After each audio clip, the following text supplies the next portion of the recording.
I've been coming to Moldova regularly since 2003. So I don't want to say I feel at home here, but I certainly feel that there have been a number of issues that are very closely tied in with the question of sovereignty that keep repeating themselves and that can't be resolved or apparently cannot be resolved. So one of the things that I want to address in my brief remarks here is why Moldova is stuck in a position where it seems that its sovereignty is almost permanently constrained and infringed upon, and what potentially might be the ways out of this.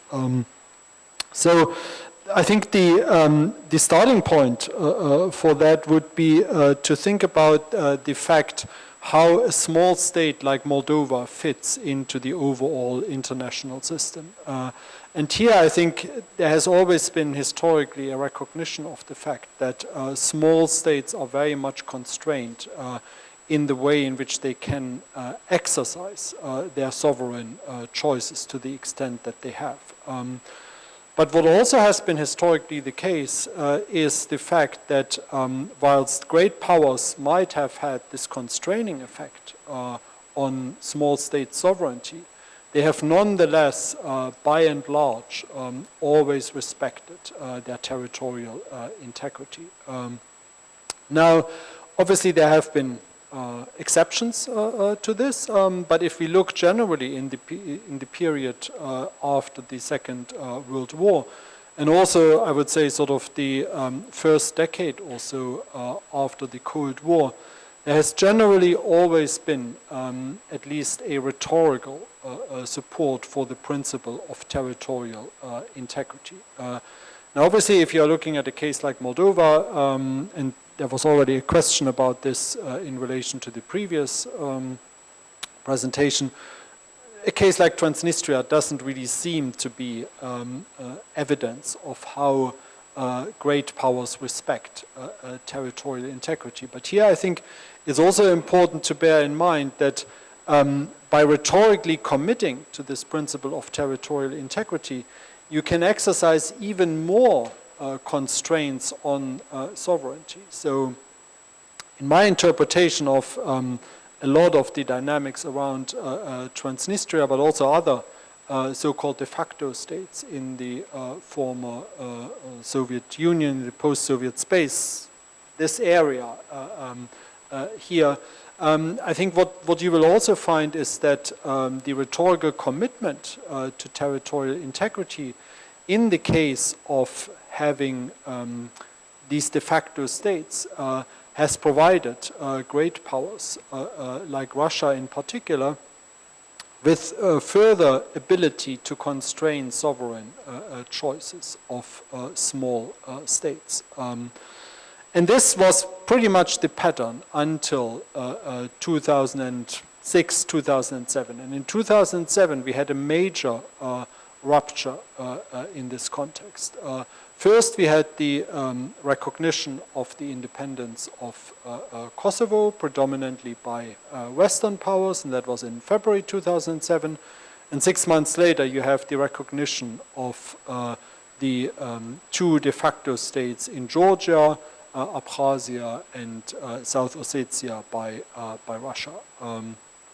So at this point, then, we get to a situation where sovereignty had always been constrained for small states, but now no longer the principle of territorial integrity seemed to enjoy the same kind of support that it had, certainly for decades throughout most of the Cold War.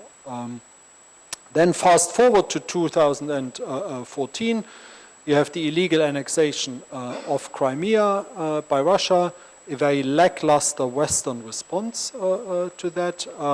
You have the creation of an even larger de facto state, or two de facto states if you want, with the so-called People's Republics of Donetsk and Luhansk in Ukraine. And now you can even sort of make a larger case that it's no longer just small states that are very much constrained, not only in their exercise of sovereignty, but also in the way in which their territorial integrity is no longer respected. Borders are no longer sacrosanct as they used to be. So then, what is the choice for a country like Moldova?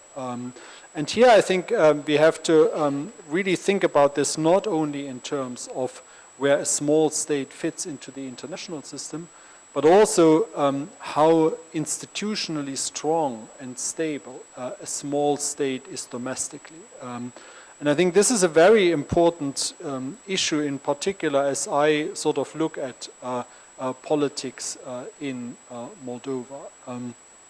I think here the idea of sovereign choice, for example, the sovereign choice of Moldova applying for membership in the European Union, is not just an issue of potentially rivalry between great powers, Russia and the West, broadly speaking, but it is also an issue that is very strongly contested domestically. So in that sense, sovereignty is now no longer constrained just by the way in which great powers try to impose their agendas on small states, but the exercise of sovereignty is also something that becomes quite difficult in the face of a deeply divided domestic political spectrum. So the idea that for certainly the first decade and a half, maybe 2 decades after the end of the Cold War, that you could have a so-called multi-vector foreign policy where you didn't make a choice, where you didn't say you wanted either closer relations with Russia or integration into the West, into Euro-Atlantic institutions, or whichever way you might frame it. This also now is becoming increasingly difficult. On the other hand, and this is sort of my, well, arguably more positive and optimistic way looking forward into hopefully a more stable and better future, is that for me the only way around this is to actually give up on this notion that you can have absolute sovereignty. Maybe the United States can have absolute sovereignty, or China. I would already doubt that Russia really has the kind of pure, ideal, typical sovereignty that a document like the United Nations Charter might proclaim exists. So for a small state like Moldova, for me the way forward really is to give up some of its sovereignty, pool sovereignty with other like-minded states in institutions like the European Union. And obviously this is not straightforward, as I said. This is not something that is where you have, well, I mean, let's see how the referendum goes in a month or two. But it doesn't necessarily seem as if this is a choice that is embraced by 90 or 95% of the population. Nonetheless, I think it is something that is positive, because pooling sovereignty in many ways, I think, actually increases ultimately choices that you have. It means that going forward, a country like Moldova would be able to make more of its choices in a sovereign manner and have these choices respected and protected. So I think from that perspective, there is a certain trade-off here. And if you look at the history of European integration, for example, this trade-off has been made by many countries of today's European Union. You pool sovereignty and thereby you gain sovereignty.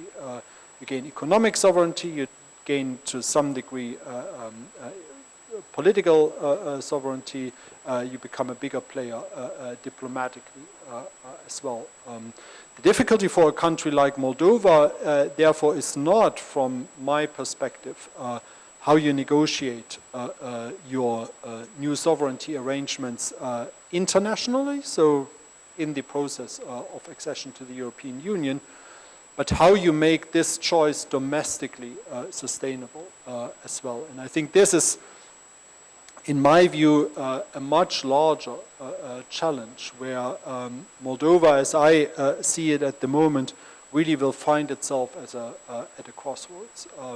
Whether you will have more division, more polarization domestically, or whether it will actually be possible to embrace both European integration and at the same time making it possible for people to maintain a sense of historical, cultural, geographical attachment to this particular part of Eastern Europe that is arguably very, very different than what you would find in my own home country, Germany, the country where I live now, the UK, or in France, or Spain, or Portugal. So I think from that perspective, the key point that I'm making here is that we shouldn't just think about sovereignty as a matter of international relationships between states, but sovereignty is also something that needs to be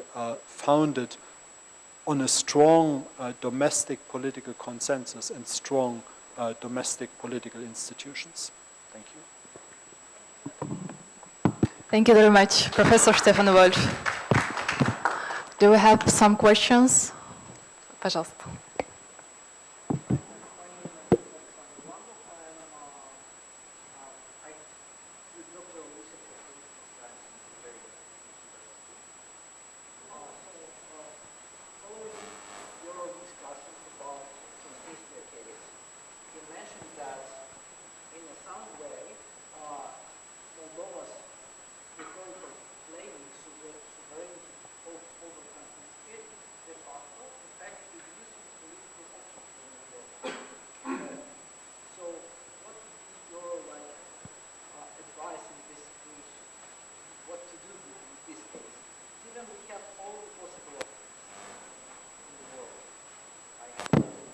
Okay, well, I think I'm on very thin ice here in the presence of somebody like Vasily Shova in the room here, who has worked on this for much, much longer and in much, much greater depth. I don't think it's that much of a problem, actually, because you have a number of options how you could think about that. Personally, I also don't think that in Transnistria the sort of general political orientation of the elites is anti-European. I wouldn't bet my house or my child's life on a referendum in Transnistria that would fully embrace European integration. But I don't think that that is necessarily really the issue. I think the issue is to what extent can you either find an arrangement whereby you say, look at Denmark, for example. I mean, some of the autonomous areas of Denmark, they are part of the European Union and some are not. So Greenland is legally sovereign part of the Kingdom of Denmark, but it is not part of the European Union. So you could think of an option like that where you say, well, if Transnistria doesn't want to be part of the European Union, we can find an arrangement there.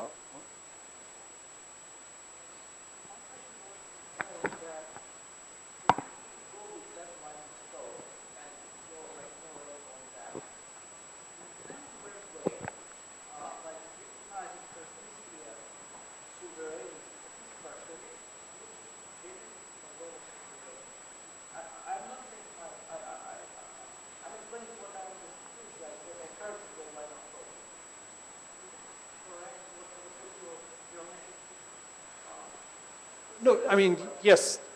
I mean, there's a theory in international relations that is about state contraction. So sometimes giving up part of your territory actually makes you potentially a stronger, more viable state. Now, that's not an argument that I would make. I mean, I would always argue that you can find institutional arrangements where actually you can keep the state together and it can be a viable and working state. But I mean, there are other examples in history. So, I mean, Singapore was kicked out of the Malaysian Federation back in the 1960s, and arguably you could say that actually benefited both Singapore and Malaysia. Again, speaking very much in a personal capacity here, I also don't think that necessarily Serbia would have been better off with keeping full sovereignty over Kosovo. So I think there are cases where separation might be the lesser of two evils, but I really don't think that this is necessarily the issue here in Moldova and Transnistria. I think there are still quite a few options on the table that could be explored constructively and in good faith that would not make permanent separation necessary.